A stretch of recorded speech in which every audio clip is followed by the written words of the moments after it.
Oh man, oh boy, oh boy, oh boy. Hey, review family. I just got done listening to the new Joji album entitled Ballads 1, and I have a lot to say about this album, so let's get right into it.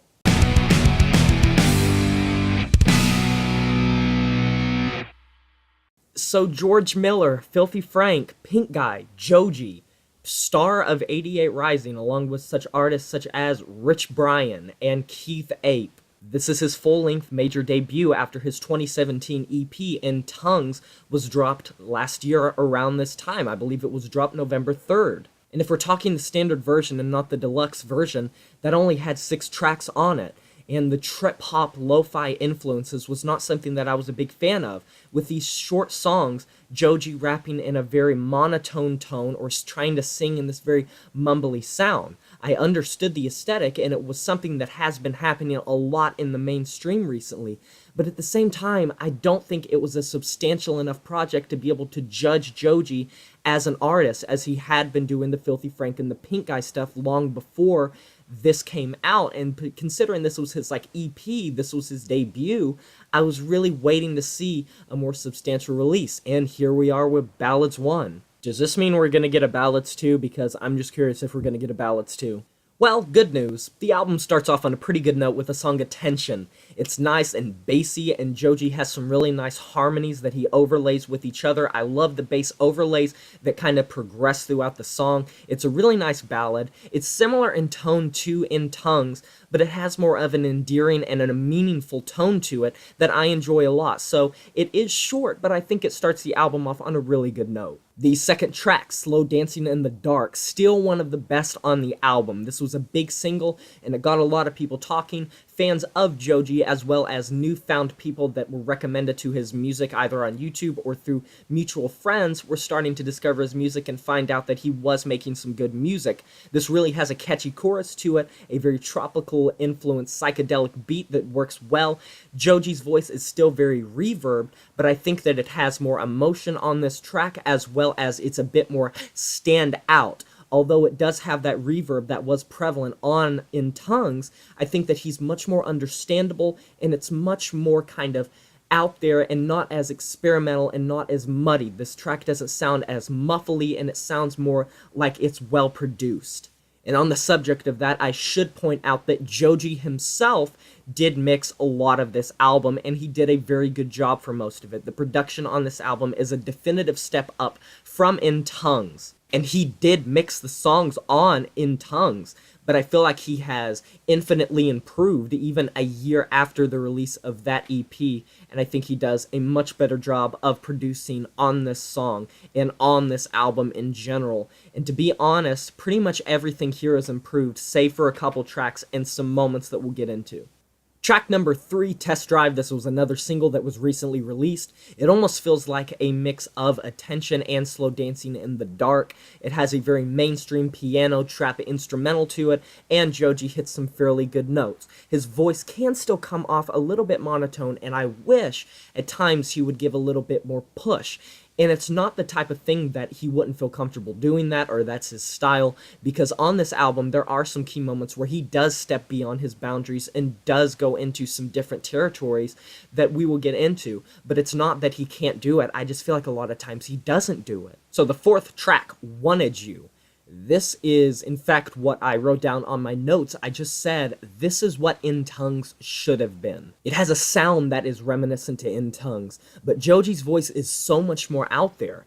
It does have that specific sound that is reminiscent of that album, as well as Joji's style in general, but it really goes above and beyond the extra mile to try to make a catchy song that has a funky, nice, strange beat, some great harmonies, some great melodies, and overall, it really just is a great track that I enjoyed a lot.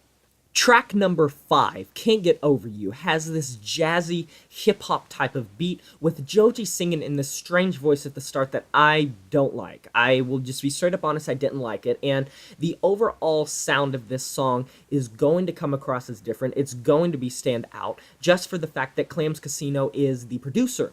And I didn't like this track for the vocalization, but it gets a bit more sweet and kind of endearing at the end, but still, at the end of the day, it's only 1 minute and 37 seconds, so it's not going to stand out that well. If nothing else, the beat makes it stand out a little bit, but this is a very forgettable track, and not only that, but it's a fairly bad forgettable track. Track number 6, yeah right, not a big fan of this track either. It sounds like a B-side from In Tongues.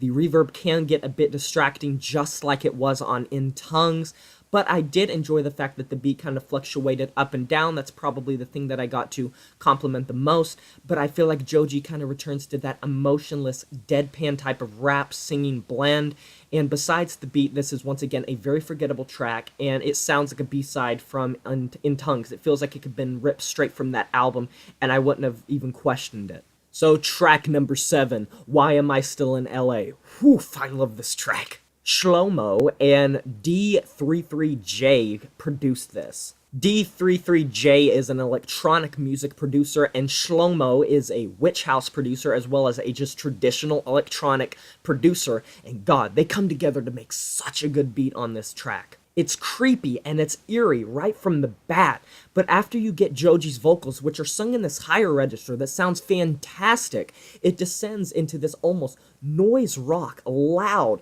distorted guitar that descends into just pounding drums and sounds so uncharacteristic. And Joji delivers this incredibly creepy verse, vocally I mean, that really pairs along with that instrumental that breaks up into just this very abrasive sound, and it's super unlike anything else that Joji's ever done before, but it works so damn well. It descends back into Joji's vocals in that original instrumental, where he hits some fantastic notes, and his voice works very well, and overall, this is probably my second favorite track on the album. Slow Dancing in the Dark is up there, but this really is just a fantastic track, and it works out great. I love the experimentation, it sounds cutting edge, and it sounds really well, and the producers and Joji work together to make a great track. No Fun, track number 8, is another standout track. Joji has these nice electronic effects on his voice, and he sounds a lot more natural. He sounds like he is singing and rapping in more of a natural tone. It sounds like his normal voice. It doesn't sound as kind of mumbly. It doesn't sound like he's going too high. It sounds very serious. The track takes on a very sweet, endearing, nice sound to it, very melodic, and I think that Joji's voice is probably one of the best on this track that it is on the entire album, because it does sound natural and it does have that kind of human sound to it. I'm not saying that it's a bad thing on the rest of the tracks for him to sing in different tones. I love hearing artists experiment with their voice. I personally do that a lot too, but I just feel like it's a breath of fresh air to have Joji singing in just a normal, almost playful, normal pitch to his voice. Track number 9 is probably one of my least favorite, if not my least favorite track. The very dark, edgy lyricism is something that I can't jump on board with personally. I don't like how this kind of just slow, thumping beat descends into quieter sounds. Joji sounds very weird on this track. He goes into these very high-pitched auto-tune vocals. I just can't get on board with this track at all, and I'm not a fan of it at all. This is probably my least favorite track on the album. Track number 10, R.I.P., featuring Trippie Redd. I have a lot to say about this track. So I love the lyricism. Joji presents an amazing introduction to the track. Accompanying him is this amazing lyricism, and I'm assuming he wrote it himself, and I'm assuming Trippie wrote his parts, because this does sound like two separate artists, two different sounds, two different writers, coming together to make a rap song.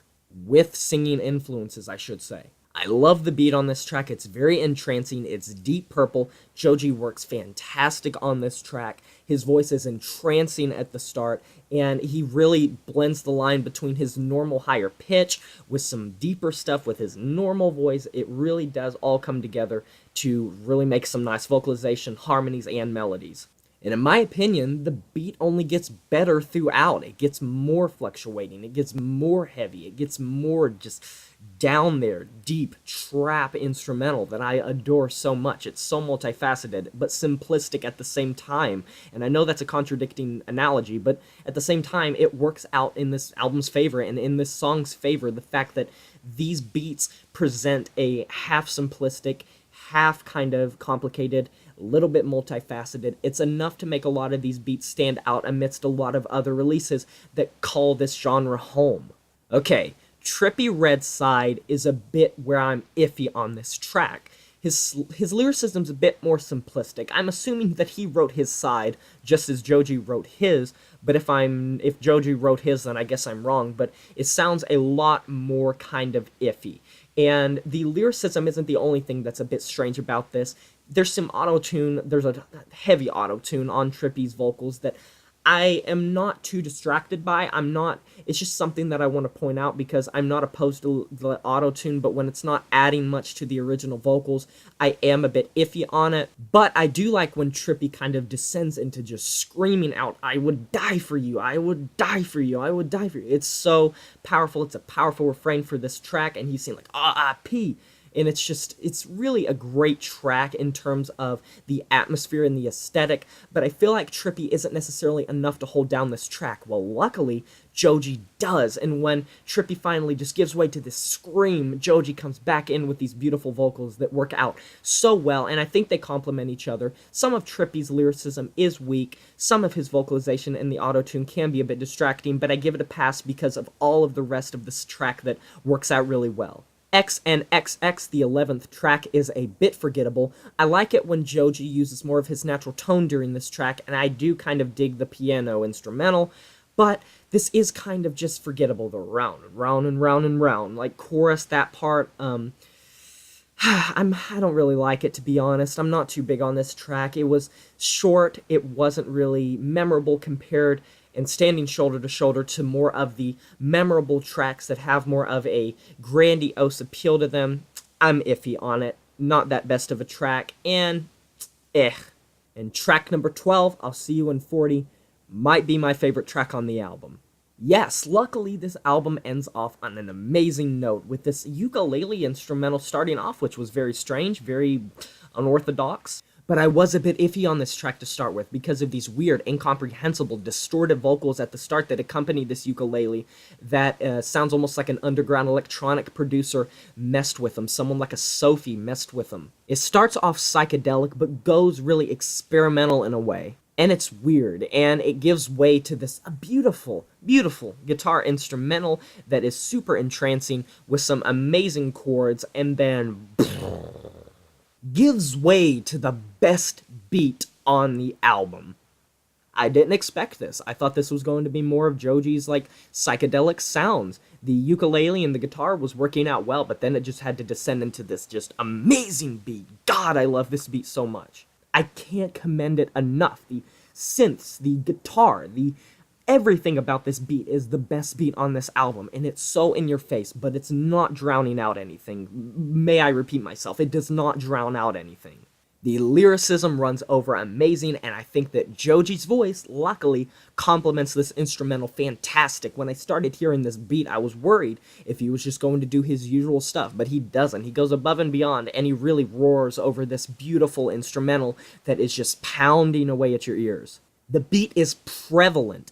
It is pounding, but it is gorgeously assembled and produced all at once, and that's something I gotta point out, is that this beat really does command this track, and even though the lyricism is good, even though the production is good, even though Joji's good, and even though the other parts of this multifaceted track is good, the beat really is the standout thing for me, at least. The only thing that I can complain about a little bit is maybe the ending is a bit long, but I give it a pass because it still is interesting, but it does fade out a little bit long. But considering this is the end of the album, I can understand if it was in the middle, I wouldn't really like the fact that it faded out, but it did seem like an absolute fitting end, especially when Attention started the album off on a great note, and I'll See You in 40 really ends it off on a good note.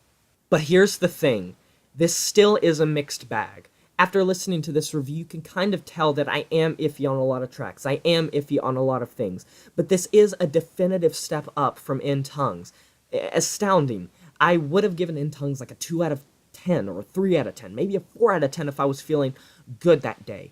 But I did not like that album at all. I did enjoy a lot more elements from this album than I did on In Tongues, and I think that Joji is shaping up to be a fantastic artist. And despite the fact that it's a mixed bag, there's still a ton of great moments on this album, and I'm going to be giving it a 7 out of 10.